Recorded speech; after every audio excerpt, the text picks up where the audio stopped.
Kataa kusikia sauti ya kuvunja mioyo. Mwambie mwenzao, kataa kusikia sauti ya kuvunja mioyo. Bwana Yesu asifiwe. Haleluya.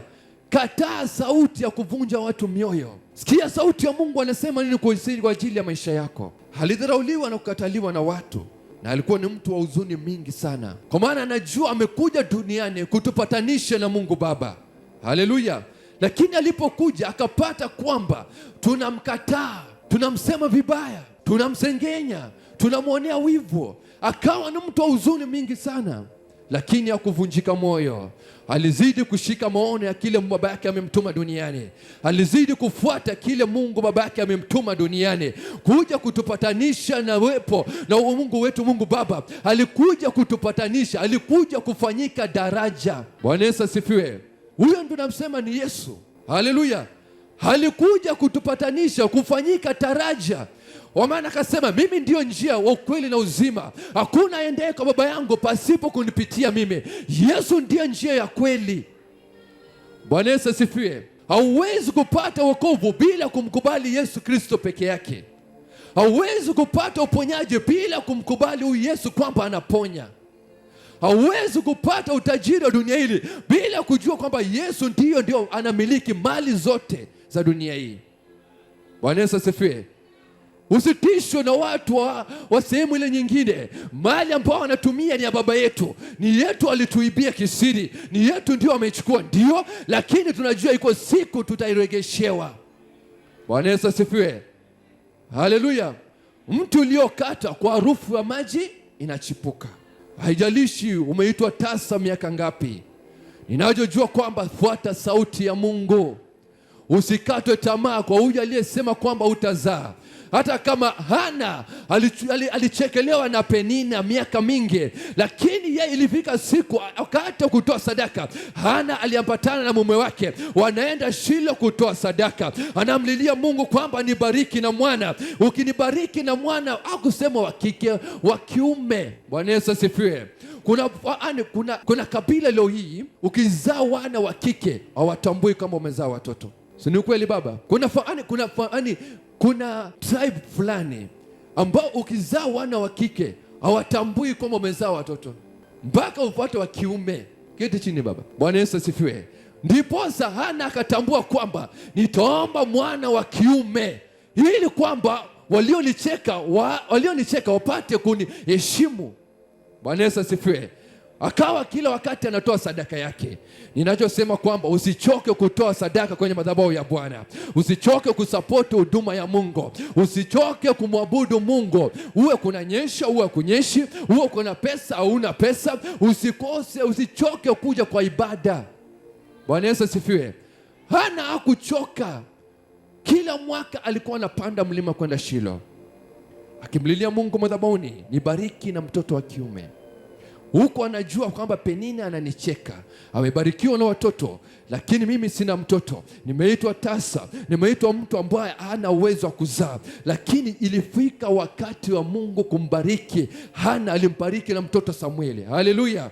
Bwana Yesu asifiwe. Na Mungu akubariki na Samueli wako mchana wa leo. Waliokuvunja moyo, Mungu awaregeshee hatima zao. Waliokudharau, waliokucheka, Mungu abadilishe kalenda zao. Wao ambao wanakusema kwamba utashinda hospitalini miaka nenda miaka rudi, Mungu anabadilisha maisha yako mchana wa leo. Mungu atakuponya na kila aina ya magonjwa. Haleluya. Bwana Yesu asifiwe. Yaani kila siku machozi ndio imekuwa chakula chako. Unaishi ukiona kwa machozi. Yaani ukiangalia kazi huku supervisor anakusema vibaya. Ukiangalia huduma wanahitaji pesa, lakini ukiangalia huna kazi, pesa hakuna. Ukiangalia watoto wako shule inatakikana pesa, school fees. Ukiangalia mume wako ndio mlevi. Ukiangalia jamii ya kwenyu hakupendi kwa maana wewe si kabila ya kwao. Ukiangalia mzazi wako anakutegemea wewe kwamba utamsaidia, lakini ukiangalia wale wanaokuzunguka hakuna hata mmoja ambaye anakushika mkono. Nimekuja kukuinua, kukutamkia mchana ule kwamba Mungu aliyeinua Daudi kutoka machungoni, Mungu aliyeinua Yusufu kutoka mataifa, mahali ambapo hakuwa anajulikana. Mungu aliyeinua Esther kutoka nchi ya Yahudi, kutoka mji ambao alikuwa mtumwa, akamweka kuwa malkia. Huyo Mungu anaweza kukuinua kwa kiwango ambao utabaki ukishangaa, ambao Bwana anasema katika andiko kwamba ataandaa meza mbele ya watesi wako. Mungu atakuandalia meza mbele ya wale wanakusengenya, mbele ya wale wanakuchukia, mbele ya wale wanakudharau, mbele ambao hakuonea dhamana yoyote. Mungu atakuandalia meza. Haleluya. Bwana Yesu asifiwe. Usivunjike moyo, usikate tamaa. Haleluya. Bado kuna Mungu, bado kuna Mungu aliyeponya vipofu, Mungu ambaye anaunganisha mifupa, Mungu ambaye anaondoa harufu katika miguu ya mtu ambaye alinuka, Mungu ambaye anakausha vinonda. Bado huyo Mungu yuko, anaweza kushughulikia tatizo lako mchana wa leo. Haleluya. Bwana Yesu asifiwe.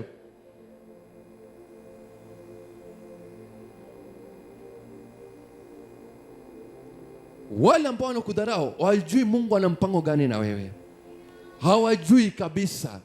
Leo hii kama vile baba yetu anatuambia, kanisa ambaye anaiona yeye si kanisa, si kanisa, kwa sababu yeye anajua kwamba Mungu, kuna picha Mungu alimuonyesha ya kanisa fulani, na huyu ambaye anakusema vibaya hawajui kile Mungu amepanga kwa ajili ya maisha yako, hawajui.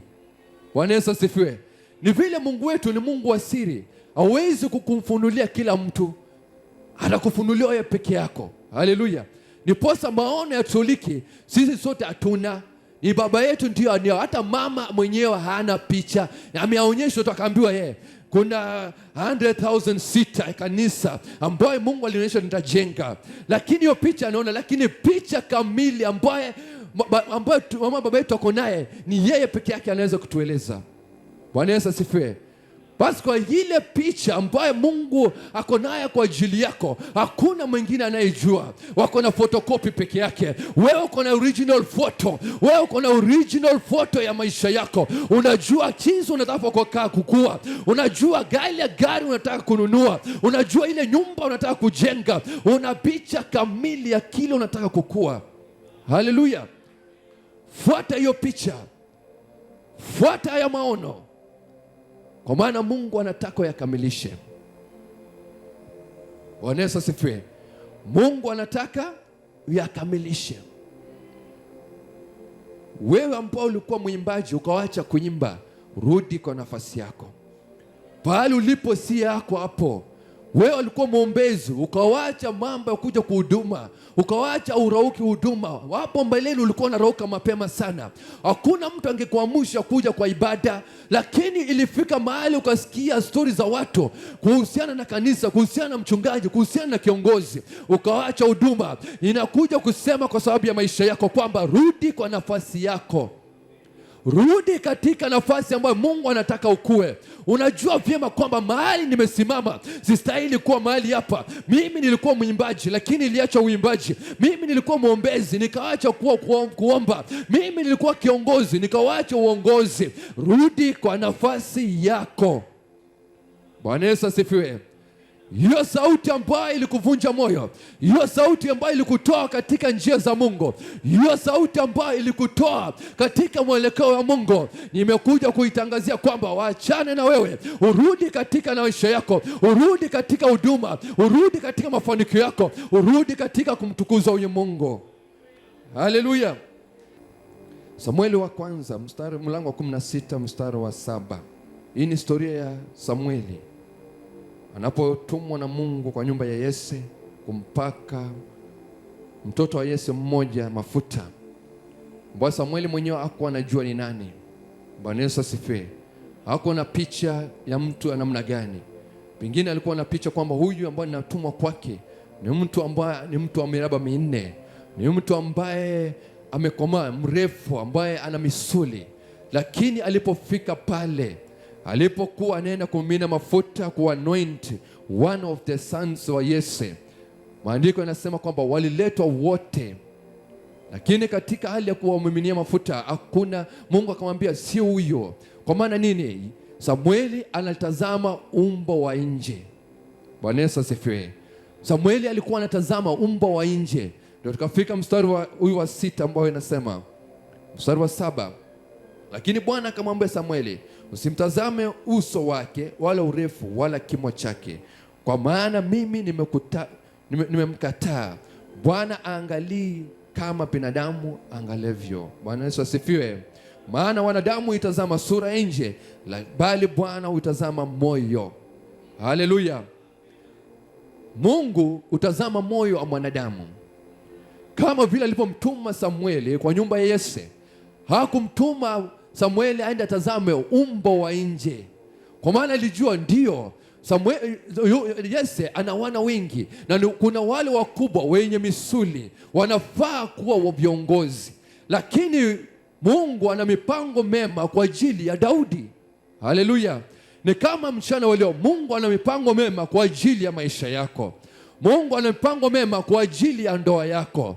Watu wanaweza kutazama nje umechakaa, lakini ule mtu wa ndani wako ndio anayekuwa usiku na mchana.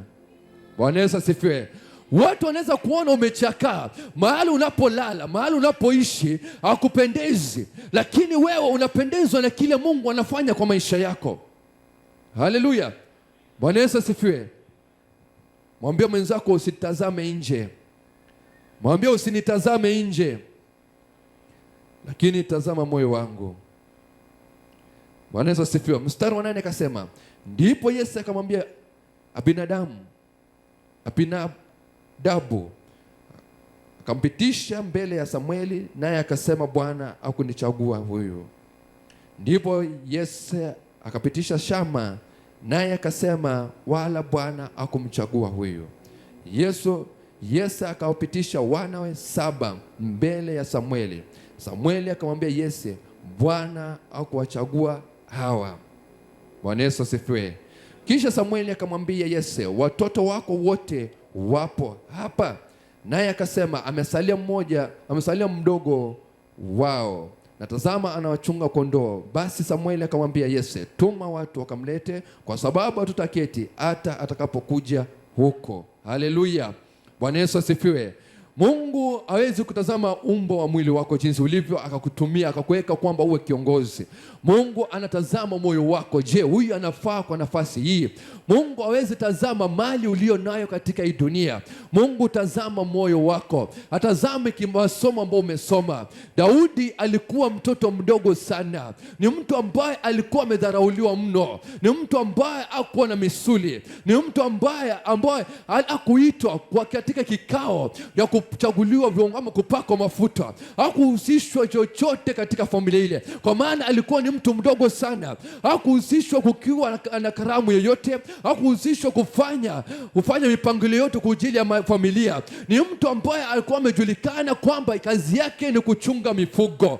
Na mpaka leo hii ninajua katika familia zetu kuna watu wanaandaa karamu nyumbani. Hauzishi maisha yao, hatuizishi katika karamu hiyo. Hatuizishi katika mipangilio. Hatuizishi katika kupanga kazi. Lakini tunatupwa, inatengwa kwa sababu ya masomo tulionao, pengine hatuchasoma, kwa sababu hatuna pesa, kwa sababu hatujulikani na watu wakubwa. Lakini nimekuja kukuambia kwa mchana wa leo, watu ambao wanakudharau kwa sababu ya jinsi ulivyo, iko siku Mungu atatuma watu wakuinue. Watu ambao wanakudharau kwa sababu ya maisha unayoishi, iko siku Mungu atakuinua katika viwango vingine. Yule Mungu aliyetuma Samueli kwenda kumpaka Daudi mafuta katika nyumba ya Yese amfanye kuwa mfalme, basi huyo Mungu atatuma mtu mchana wa leo akufanye uwe chombo cha baraka, akufanye uwe mtu manukato kama maisha ya mtu, jinsi alivyotuma wazazi wetu katika mji wa Nairobi. Basi Mungu anaenda kutuma watu kwa maisha yako wanaokuchukia kwa familia ya kwenyu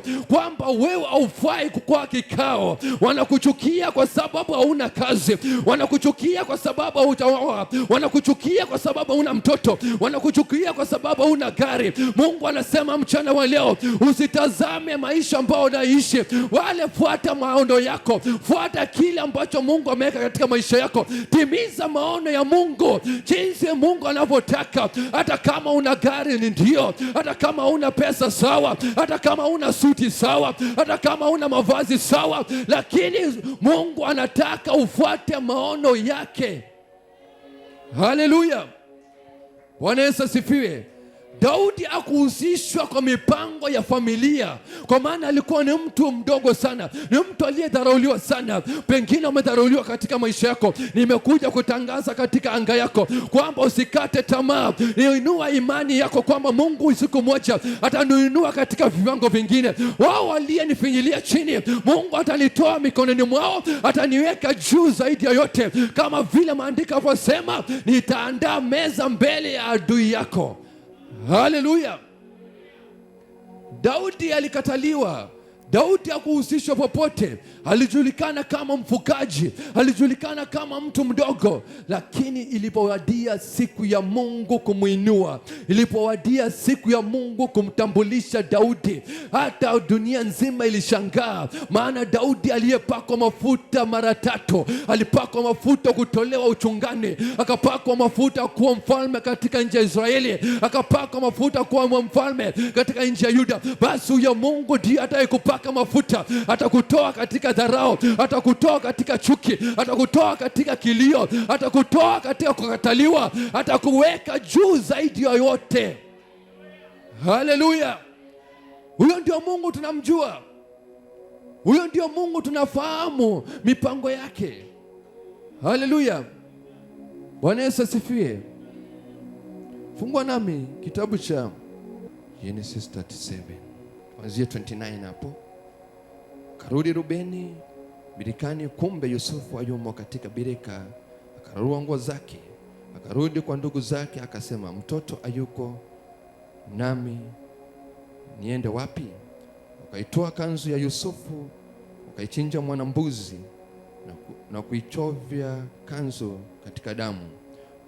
Wakaenda nayo ile kanzu ndefu, wakamletea baba yao, wakasema, tumeona hii, basi utambue kama kanzu hii ni ya mwanao ama sio. Akaitambua, akasema, ndiyo kanzu ya mwanangu. Mnyama mkali amemla, bila shaka Yusufu amerauliwa. Yakobo akararua mavazi yake, akajivika gunia viunoni na kumlilia mwanae siku nyingi. Haleluya. Bwana Yesu asifiwe. Yusufu alidharauliwa kwa sababu ya ndoto aliyekuwa nayo. Yusufu alidharauliwa kwa sababu ya ndoto. Mungu alitaka kumtumia Yusufu kumfanya awe mkuu katika familia ya kwao. Lakini yale ndoto ambayo Mungu alikuwa anamwonyesha Yusufu, baada ya Yusufu kuyapata ndoto, akaenda kufunulia babake pamoja na ndugu zake, na wale hawakusikia vizuri kwa kile Yusufu anawaambia, kwa yale ndoto ambayo Yusufu amekuwa kiota. Basi wakamvunja moyo, akamwambia, wewe ni kijana mdogo sana, hii ndoto zako kila wakati imetuchosha. Wewe hatuwezi, hakuna siku sisi wakubwa wako tukakuinamia, hakuna siku sisi wakubwa wako tukakuheshimu. Basi Yusufu, kutokana na ile ndoto ambayo amekuwa kiota na kushuhudia kwa ndugu zake, wakaamua amue. Na basi katika kupanga kwamba amue, lakini Mungu alikuwa na mipango mizuri na Yusufu. Bwana Yesu asifiwe. Mungu alikuwa na mipango mema kwa ajili ya maisha ya Yusufu. Alijua kwamba hili ni atimize ndoto ambayo Yusufu amekuwa nikimpatia Yusufu, na maono ambayo nataka Yusufu ayashike. Basi Mungu akaandaa watu kwamba mtu Yusufu hatauawa, lakini atauzwa. Ndugu zake watamuuza aende nchi nyingine, na katika hiyo nchi basi Mungu atamteua awe mtu mkubwa sana. Haleluya. Maono ya Yusufu ilitaka imalizwe, kwa maana ndugu zake hawakupenda sana yale maono yake. Mungu zake hawakumpenda Yusufu, kwa maana Yusufu alipendwa na wazazi wake, alimpendwa na baba yake, mpaka baba alikuwa anamshonea kanzu inayopendeza, kanzu ya rangi mingi. Lakini Yusufu au ndugu zake walimwonea wivu sana, akajua huyu tutamaliza maono yake, huyu hakuna vile tutarudi na yeye nyumbani, huyu lazima tutammalizia porini. Wakapanga njama basi wamuue, wakapona, hapana, lazima tumuue, lakini wacha kuliko tumuue, tumtume katika shimo. Mungu akaandaa shimo kwamba iwe kavu, haina maji. Haleluya. Kama wengine wetu hapa tumeandaliwa, tumechimbiwa shimo za magonjwa, shimo za umaskini ili tutumbukie, lakini Mungu alivyo vyema mwema akaandaa kazi badala yake. Wanakuchimbia shimo ukose kazi, Mungu anaandaa kazi. Wanachimba shimo ili magonjwa yakupate, Mungu anaandaa uzima. Wanachimba shimo ili ukose nauli ya kwenda mikutano, Mungu anaandaa kazi pale kwenye gereji. Kwa wale ambao wanafanya kwenye gereji, Mungu anaandaa miujiza. Lakini huyu Mungu anataka ushikilie maono aliyekupatia, usiachilie maono. Yusufu akuachilia maono ambayo Mungu alimpatia. Haleluya. Aliyashikilia ile maono, hata kama alitumwa kwenye shimo, kwenye pango. Pale alipotumbukia pale, Mungu akahakikisha kwamba hakuna maji pale, akazama ndani. Walipoona kwamba huyu hata afa akufi, basi tumtoe, tumuuze, tupate pesa ili tufanye nayo kazi. Haleluya. Bwana Yesu asifiwe. Kuna watu wamekuibia mali yako, kuna watu wameipa pesa yako, kuna watu wameipa kipawa chako, kuna watu wamechukua watoto wako kimadawa ili wasikutumikie. Lakini nimekuja kusema mchana wa leo, yoyote aliyepanga njama uangamie, Mungu anaenda kukumbana na wao mchana wa leo. Yoyote aliyechimba shimo kwamba utumbukie, kwamba ulie uzunike, Mungu anaenda kupigana nao mchana wa leo. Aliyepigana na Israeli, waliopigania wana Israeli katika vita, huyu Mungu ndiye anaenda kukupigania mchana wa leo. Haleluya. Yusufu akatolewa kwenye pango, akauzwa Misri. Alipofika Misri, shetani naye akumwachilia, akasema huyu lazima aingie gerezani. Akapanga njama, Yusufu akaingizwa gerezani, lakini maono ya kukufia pale. Basi baada ya maono ya kufia pale, Mungu akamuinua, akampatia mfalme ndoto. Akajua kwamba kuna mwanangu ako gerezani na hii ni njia, lazima atoke gerezani. Akasema basi Yusufu ndiye atakayeweza kusema kwamba hii ndoto inamaanisha nini. Mfalme akaita Yusufu, na pale ikatokea njia kwamba Yusufu ametoka gereza akafanyika mfalme. Tunasoma hadithi yake kwamba Yusufu alifanyika waziri mkuu katika nchi ya Misri. Haleluya. Bwana Yesu asifiwe. Huyo Yusufu ndio leo hii tunatangaza jina lake, kwamba Yusufu kama Mungu alimuinua, mtu aliyekuwa mdhaifu, mtu ambaye alikuwa amevunjwa moyo, mtu alikuwa amepangiwa kufa, mtu ambaye amekuwa amepangiwa kwenda jela aishi milele, Mungu akamtoa akamfanya waziri mkuu. Huyo Mungu anaweza kukutoa kwa chochote kile unachokipitia. Haleluya. Huyo Mungu anaweza kukutoa kwa tatizo lolote. Aliyetoa Yusufu gerezani, aliyetoa Yusufu katika pango, huyo Mungu pia anaweza kukutoa kwa hiyo tatizo. Haleluya. Bwana Yesu asifiwe. Ukisoma pia kitabu cha Isaia 40:53, alidharauliwa akakataliwa na watu.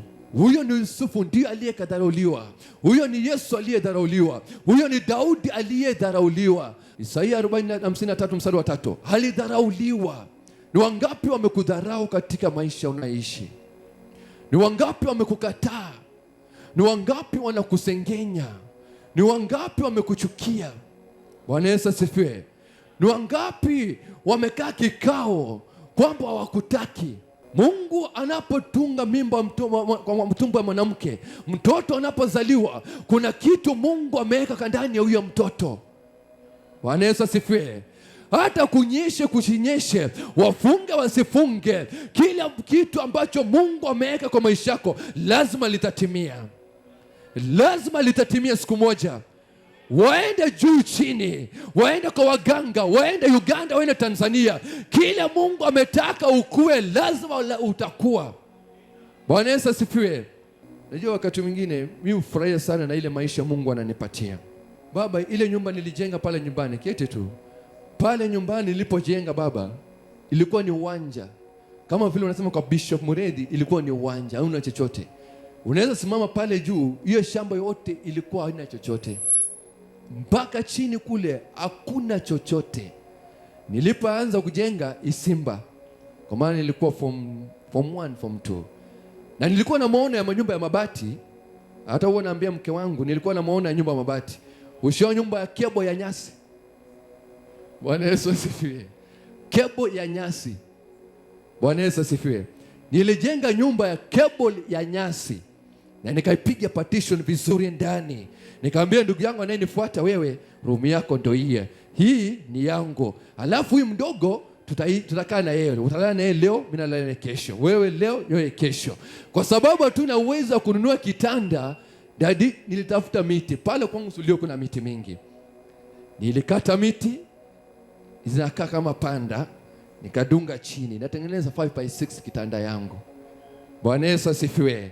Maono, kama uko na maono, hakuna yote anaweza izima maono yako. Nilitengeneza kitanda ya 5x6, nikatafuta ngozi ya ng'ombe, ngozi ya mbuzi, nikatafuta tandarua, nikaweka, nikiwa nalala kitanda ya 5x6. Na leo hii ninalala kitanda ya 6x6. Haleluya. Bwana Yesu asifiwe. Maana ukiwa nayo hakuna mtu anaweza izima. Hata kama unapitia changamoto, hata kama unapitia kudharauliwa, hata kama unapitia kukataliwa, lakini maono ambayo uko nayo lazima siku moja utayatimiza. Lazima siku moja utayashika kwa mikono. Haleluya. Bwana Yesu asifiwe. Huwa naambia watoto wangu, wananicheka. Baba, ulilala kwa ngozi kweli wewe? Nililala. Hawamini, nililalia ngozi. Chawa ziliniuma, lakini najua Mungu yuko. Bwana Yesu asifiwe. Unaenda shule, mwalimu anakutafuta, inua shingo, hauna pesa kununua sabuni. Unaunua shingo, anakugwara, uchafu unatoka, anakuambia nenda ukaoge. Shida kwamba si eti uoge, hakuna sabuni ya kukung'arisha. Bwana Yesu asifiwe. Mafuta, hakuna mafuta ambayo utapaka. Mimi nilishinda kupaka grease. Haleluya. Leo hii ninapaka Venus. Leo hii ninapaka Nivea. Leo hii ninapaka mafuta matamu Vaseline. Yana kwamba kumbe kule nyuma nilikuwa napitia machungo, lakini mbele ya Mungu ananipeleka. Leo hii niko mahali hapa, ninaweza kununulia mtu hata roll-on. Haleluya. Leo hii naweza nunulia mtu hata kiatu. Kuna Mungu mbinguni. Huyo Mungu ambaye alinivalisha, leo amenivalisha. Ninavaa suti. Leo hii ninaenda mikutano. Leo hii nasimama madhabahuni. Huyo Mungu anaweza kukuinua. Usikate tamaa dadangu. Usikate tamaa ndugu yangu. Bado kuna Mungu kazini. Hajalala, hajasinzia, hajasafiri, bado yuko hapa. Haleluya. Bwana Yesu asifiwe. Msifikirie grease ni atinga peke yake, hata inapakwa kwa miguu. Nilipaka grease na shule si mbali. Karanta anajua kwangu na shule si mbali. Lakini wakati kuna baridi, hujapaka mafuta, ilibidi upake grease kwanza, ili ukipiga ile umande ukifika shule mguu haijaganda, uko sawa. Lakini ukikosa ukipaka, ukifika shuleni ukikaa chini ukipiga unafikiria ni spring iko kwa miguu, unapiga unafikiria ni spring. Lakini Mungu ametusimamisha. Leo hii tunapiga injili hapa. Leo hii tunapiga shetani. Leo hii tunapiga mapepo. Hatupigi umande mguu inaganda, tunapiga mapepo mikono inaganda, ndio. Lakini mapepo achilia kazi zetu, achilia biashara, achilia huduma, achilia kazi. Haleluya. Fuata maono yako. Usikate tamaa, usivunje moyo. Hao waliokupangia mabaya, kuna siku Mungu atakuinua. Waliosema kwamba wewe Anderson sioni ukijenga, itisha mchango tukuchengee. Nilipooa mke wangu, baba akasema nyinyi mtu sioni kama mnaweza jenga, nyinyi hamwezi jenga kwa sababu familia watoto wao wako kazini. Mimi sina kazi saa hiyo, ninalipwa shilingi 11,500. Naambia mke wangu, nitasomesha watoto ama tutajenga? Nikamwambia lakini kuna Mungu. Wakasema njooni tuwaite mkutano. Ita mkutano, tuwachangie, tuwajengee nyumba. Baba yenu alikufa hajajenga nyumba, pia nyinyi mtakufa mjajenga nyumba. Ni afadhali tutoe aibu tuwajengee nyumba. Nikamwambia mimi sifanyii mchango yoyote, maana ninajua Mungu aliyenilea tangu utotoni, mama ondoke, baba akaondoka, aliyenilea huyo Mungu ndiye atakayenijengea nyumba. Leo hii niko na nyumba. Leo hii baba yangu ameenda, amekaa pale, amekula. Baba, kuna Mungu mbinguni. kuna Mungu mbinguni. Haleluya! Usijidheke, usijidharau. Huyo Mungu atakujengea. Aliyemuoza baba yetu, aliyenijengea nyumba, atakujengea na wewe, atakuoza na wewe, atakupatia kazi na wewe, atakuinua na wewe. Usijidharau. Haleluya! Bwana Yesu asifiwe. Bwana Yesu asifiwe.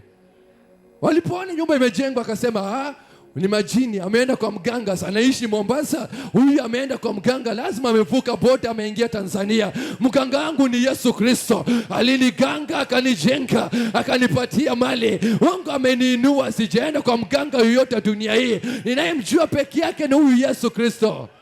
Haleluya! Bwana Yesu asifiwe. Nimewambia bado hiyo ni nyumba tu ya nikija nyumbani ninaishi, na ninaweza ibadilisha iwe mfanyikazi. Bwana Yesu asifiwe. Naweza ibadilisha iwe mfanyikazi. Hiyo ploti hiyo iko nyumbani, hiyo ni ya baba.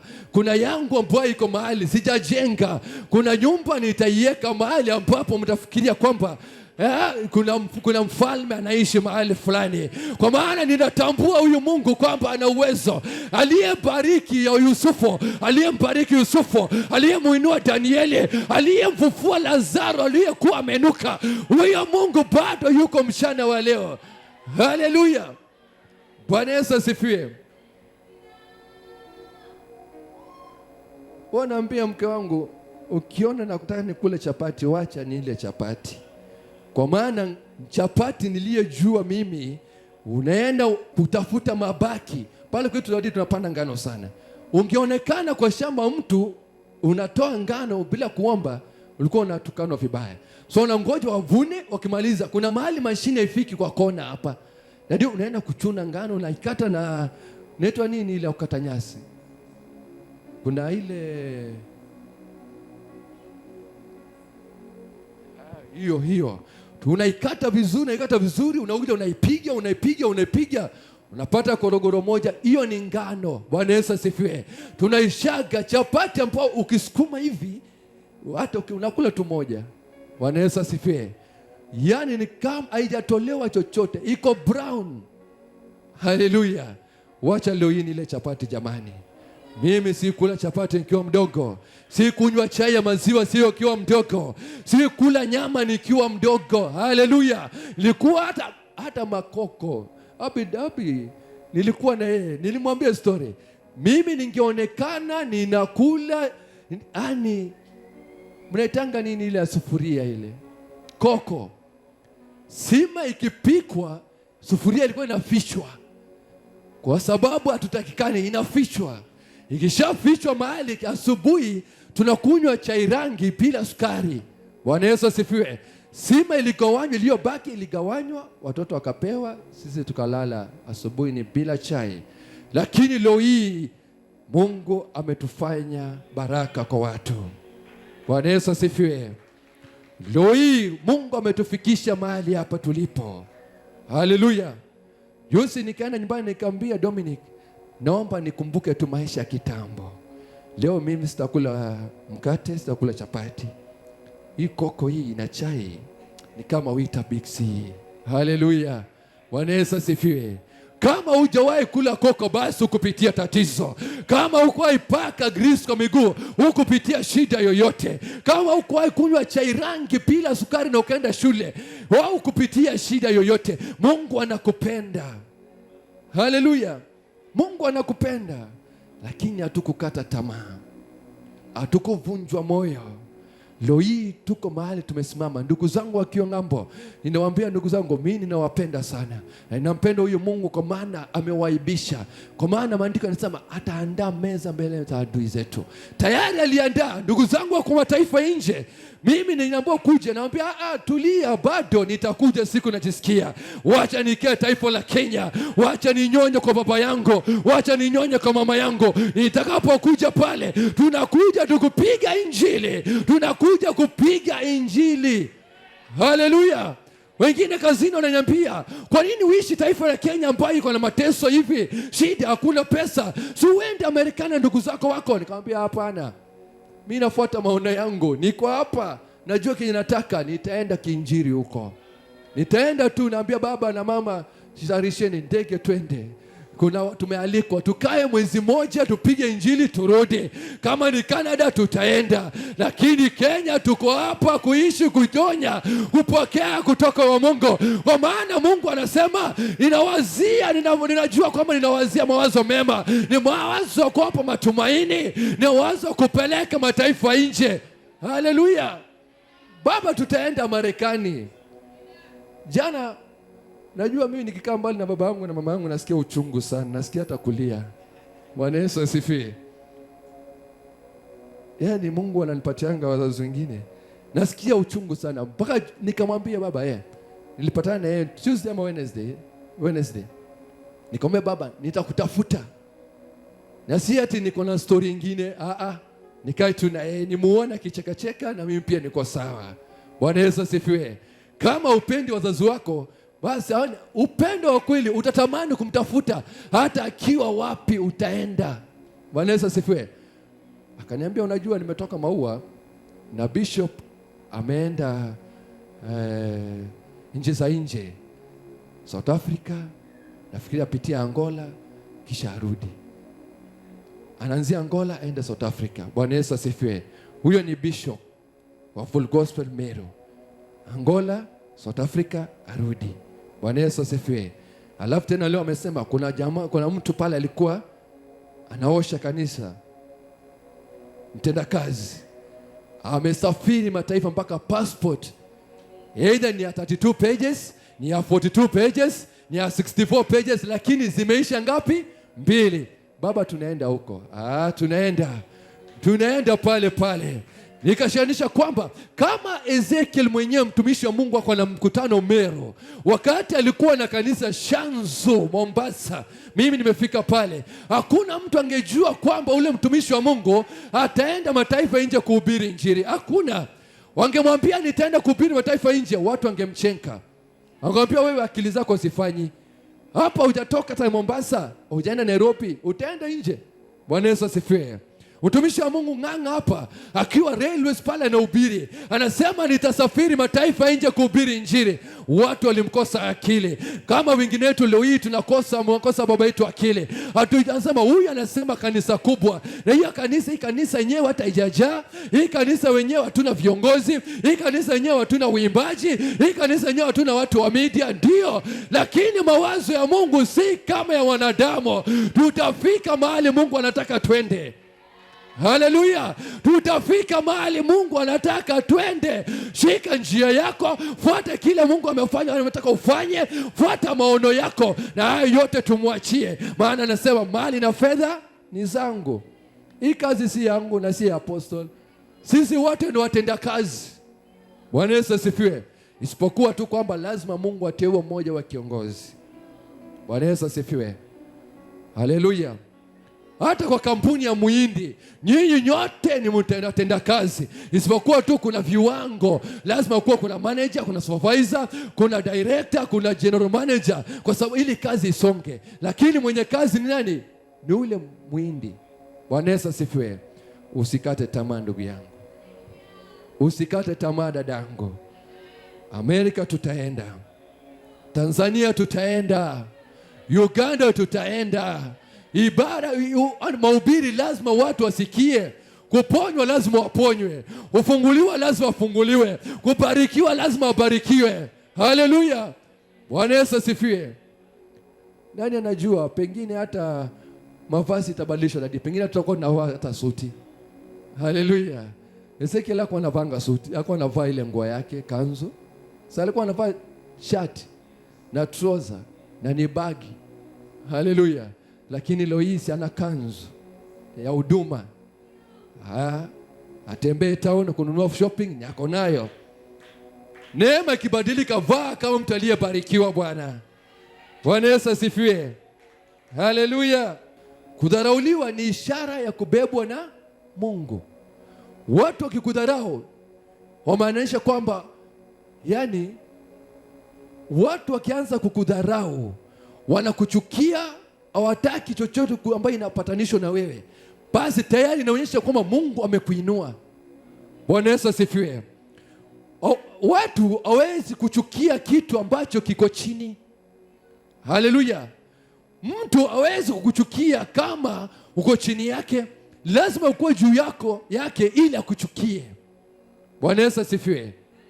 Lazima Mungu akuweke kiwango fulani ili watu waone kwa nini huyu na vile hajasoma, kwa nini huyu na vile hata kwao ninajua walikuwa walevi, kwa nini huyu. Hapo ndio chuki na kudharauliwa itaanza. Bwana Yesu asifiwe. Lazima Mungu afanye kitu kwa maisha yako kwanza ndio watu wakuchukie. Ndio maana maandiko akasema kudharauliwa ndio kubebwa na Mungu. Ndio mwanzo wa kubebwa na Mungu. Watu wanapokudharau leo, jua kwamba basi mimi Mungu amenipendelea. Usiseme mimi wamenichukia basi wacha niachane nayo. Hapana, ni Mungu ameanza kukuneemesha. Haleluya. Ni Mungu ameanza kukupandisha viwango. Ndiposa unachukiwa na watu, unadharauliwa na watu. Si hata uko chini, hapana. Kuna kitu ya kitofauti ambayo unafanya ama uko nacho tofauti na wale wengine. Bwana Yesu asifiwe. Hata ukiwa kwenye kazi, ukiona unasumbuliwa sana, ukiona unasukumwa sana, kuna kitu Mungu tayari amefunua kwao kwamba huyu ni wa kitofauti, na wewe unastahili kuinua kiwango cha maombi, unastahili kuinua kiwango cha matoleo, unastahili kuinua kiwango cha kufunga, unastahili kuinua kiwango cha maabudu. Bwana Yesu asifiwe. Lakini Mungu akuinue na una upinzani yoyote, wewe uko chini. Wewe ukijiona ni mkubwa ama umefanikiwa na una upinzani yoyote, hakuna impact umefanya kwa shetani. Bwana Yesu asifiwe.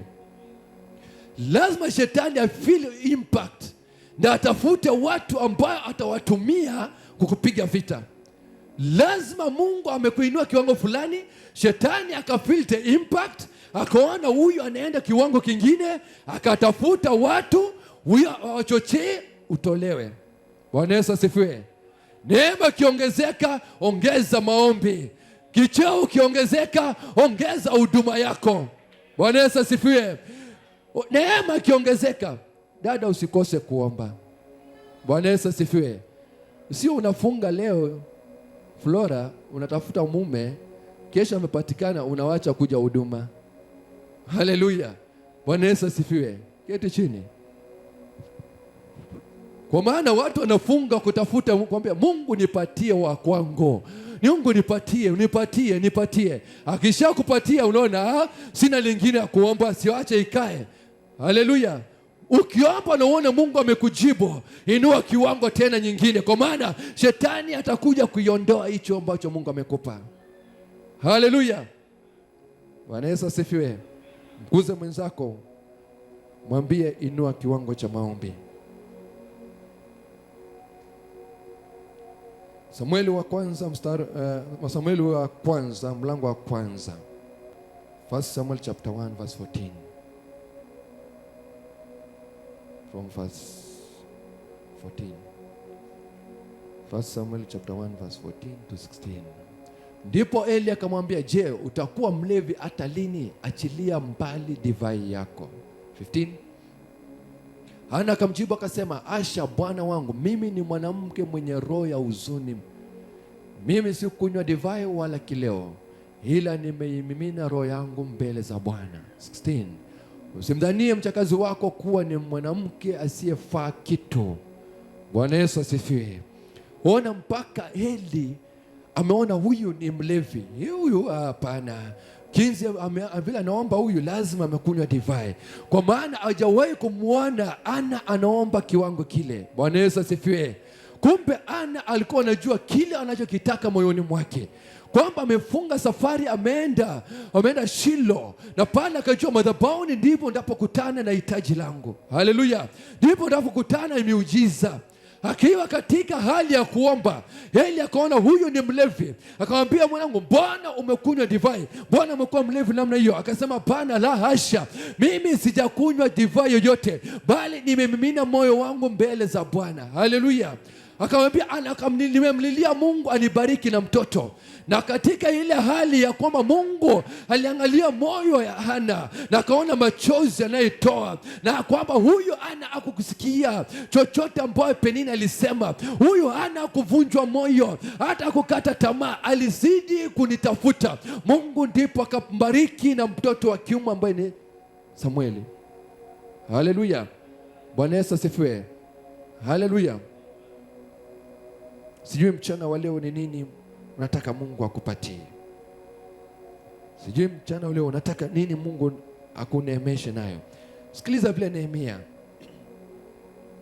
Nehemia alipokuwa anajenga ukuta wa Yerusalemu alivunjwa moyo. Haleluya. Sanbalati na Tobia wakamwambia Nehemia, huu ukuta unaojenga hata mbwaya ikija ipige teke inabomoka. Ni dharau la aina gani ambayo wanamwambia mtumishi wa Mungu kama huyo? Bwana Yesu asifiwe. Haleluya. Lakini Nehemia akatambua kwamba hii kuna kitu Mungu anataka nifanye hapa. Akaita jeshi lake lote akamwambia, sikilizeni watumishi wa Mungu, tutajenga ukuta Yerusalemu tukiwa tumeshika silaha zetu mikononi. Haleluya. Ndiposa hii ukuta isimame, lazima tuwe kangare, lazima tuinue kiviwango vya vita na pia maombi. Na kupitia lile kitu Mungu aliangalia moyo wa Nehemia, akajua kwamba hao watu wako na moyo wa kunitumikia. Haleluya, Bwana Yesu asifiwe. Nehemia akajenga ukuta Yerusalemu, hata kama Sanbalati na Tobia walikuwa katika kitengo hiyo, hata kama walikuwa katika ile mji, hata kama walikuwa katika ile mtaa, lakini walikataa kuvunjwa moyo. Bwana Yesu asifiwe.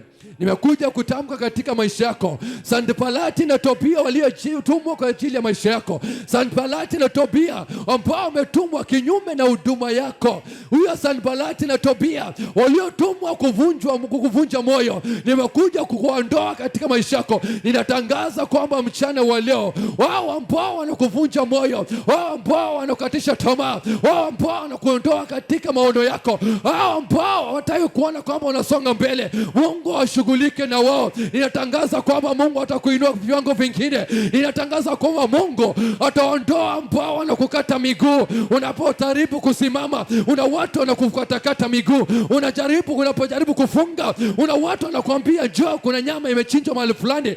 Unapojaribu kwenda kazi, una watu wanakuambia hiyo kazi una wengine walifanya lakini hawakufanyikiwa. Sanbalati na Tobia waliotumwa kinyume na maisha yako, Yesu anasema mchana wa leo kwamba nitapigana na wao, kwamba nitawaondoa kinyume na wao, nitapigana na maisha yao, kwamba hawatasimama mbele yako. Nitaweka ukuta ambao hawataweza kuipenya, ninaweka ulinzi ambao hawataweza kuingia kwa maisha yako. Mungu anatuma jeshi ukuondoa katika mateso. Mungu anatuma jeshi ukuondoa katika huzuni. Mungu anatuma jeshi ukuondoa katika magonjwa. Mungu anatuma jeshi ukuondoa katika dharau. Mungu anatuma jeshi ukuondoa katika kukataliwa. Usikate tamaa. Huyo Mungu aliondoa mauti aliondoa mauti baada alipozikwa, huyo mtumishi wa Mungu, huyo Mungu anaenda kufufua mchana wa leo. Maono uliyokuwa nayo ambayo yalikuwa yamekufa, Mungu anaenda kuyafufua. Kazi ambayo uliyokuwa nayo na mkono ya madamu ikahusika, ukafutwa kazi, Mungu anakuregesha kazi mchana wa leo. Huyo Mungu ambao anaregeshea huyo binti ya hiyo maisha tena, ataregeshea maisha yako, anakuregesha kwa hiyo kazi, anakuregesha kwa kiwango chako, anakuregesha kwa utajiri wako, anakuregesha kwa huduma yako. Usikate tamaa. Haleluya.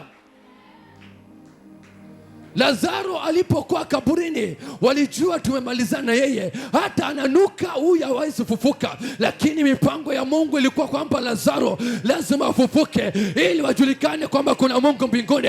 Na mpango ya Mungu ilikuwa kwamba Lazaro atoke hata kama alikuwa ananuka. Haijalishi biashara yako inanuka, haijalishi kazi yako inanuka, haijalishi huduma yako inanuka, haijalishi mume yako ananuka, haijalishi familia yako imedharauliwa, haijalishi mumezika na namna gani? Huyu Mungu anaenda kufufua mchana wa leo. Atafufua watu waliofiwa, watafufua biashara zilizozikwa, watafufua hitaji yako. Ulikuwa na hitaji, ulikuwa na pesa, ulikuwa ufungua biashara, lakini biashara yako ya pesa ikatoweka pasipo kujua ilienda wapi. Kila roho ya chuma ulete, Mungu anaenda kupigana nao. Kila roho ya chuma ulete, Mungu anaenda kupigana nao. Kila roho ya kuzika, Mungu anaenda kuvunja mchana wa leo. Kila roho ya kukataliwa, Mungu anaenda kukutenga nayo. Kila roho ya kudharauliwa, Mungu anaenda kukutenga nayo. Mungu anaenda kukutenga mchana wa leo. Haleluya.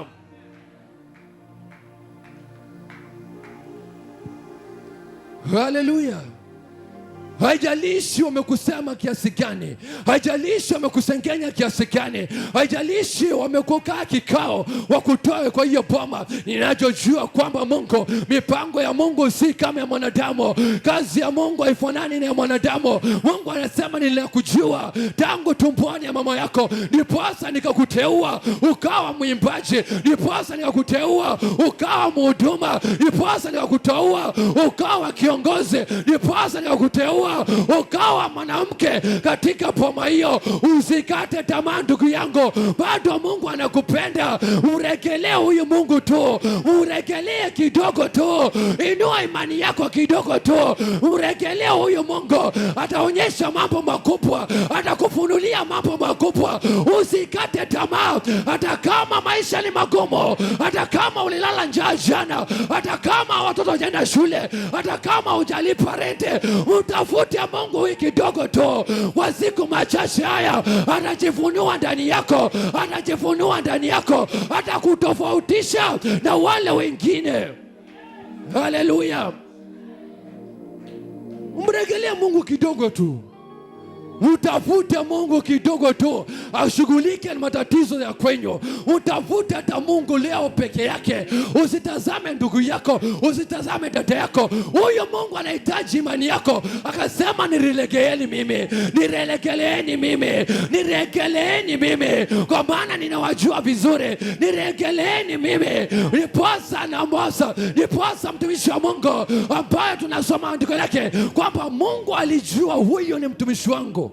Akamwambia, sikiliza mtumishi wa Mungu, nataka ukaenda ukajitwalia mwanamke kahaba. Si ati yako anampenda, lakini alikuwa anataka wasome kitu kupitia kwa maisha yake.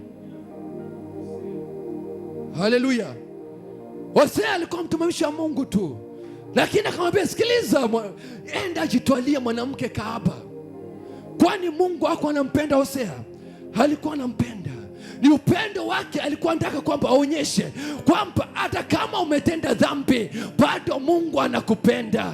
Hata kama wamekudharau bado Mungu anakupenda. Hata kama Hosea alikuwa ni mwanamume lakini alikuwa amekomaa, ni mtu alikuwa na tabia zake, akajitwalia mwanamke kahaba, akazaa watoto wake, wakawa watoto watatu. Hao watu waliitwa majina kama vile Mungu alikuwa anataka. Basi ninasema mbele zako kwamba Mungu akubadilishia maisha, kwamba Mungu anakupenda. Mungu anakupenda wangu, Mungu anakupenda.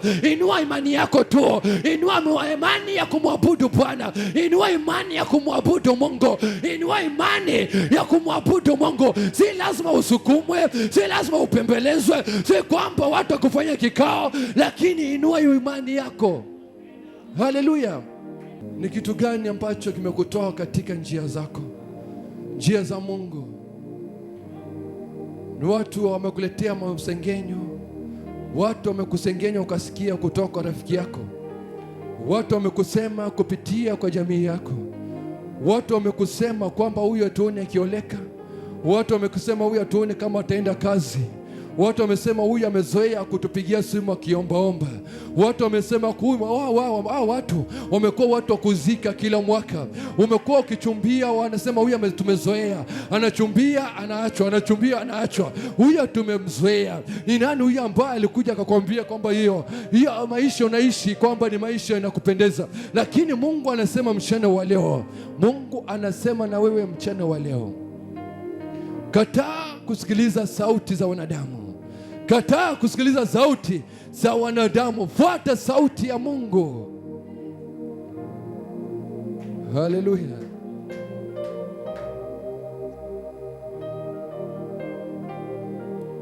praise and worship. Abba Father says, come back to me, come back to me, come back to me. There's a vision you have not accomplished. Kuna maono hujakamilisha. Mrudieni Mungu. Mrudieni Mungu katika njia zako. Mrudieni Mungu katika kunena kwenyu. Come back to me, come back to me. Yesu alidharauliwa akachukiwa. Wewe ni nani usidharauliwa katika dunia hii? Daudi alikataliwa mpaka na nduguze. Wewe ni nani usikataliwe? Yusufu alichukiwa mpaka na ndugu zake. Wewe ni nani usichukiwe? Lakini kile Mungu amekipanga ndani yako ni kikubwa sana. Usiache kumtafuta Mungu. Usiwache kumwabudu Mungu. Usiwache kumtukuza Mungu. Usiwache kumtolea Mungu. Usiwache kuja kanisani kwa sababu ya matatizo ama magonjwa. Usisikie sauti ya magonjwa ambayo uko nayo. Usisikie sauti ya ugonjwa ambao uko nao. Hiyo ni jaribu tu. Hiyo ni jaribu, hiyo ni jaribu. Ayubu mtumishi wa Mungu alipigwa mali na watoto na mke wake. Mali watoto mke na wakatoweka. Mpaka marafiki wake wakaanza kumwambia basi si umkufuru huyo Mungu ufe. Kwa maana alipigwa na jibu ambaye mtu yote angepigwa angemkana Mungu. Lakini alivumilia akijua kwamba huyu Mungu ninamjua vyema. Huyu Mungu ninamfahamu. Huyu Mungu ninamtambua. Huyu Mungu ninajua njia zake. Basi mwishoe tunao Mungu akimregeshia Ayubu mara 2 ya mali yake. Mchana leo Mungu anataka umregelee. Mungu anataka umregelee. Vumilia mahali ulipo. Usitoke katika hiyo tatizo. Ni jaribu tu, ni daraja ya kupeleka kiwango vingine. Ni daraja kukuongoza katika viwango vingine. Ni daraja ya kukuashia moto ulione kile Mungu anataka. Usichoke, usichoke mchana wa leo.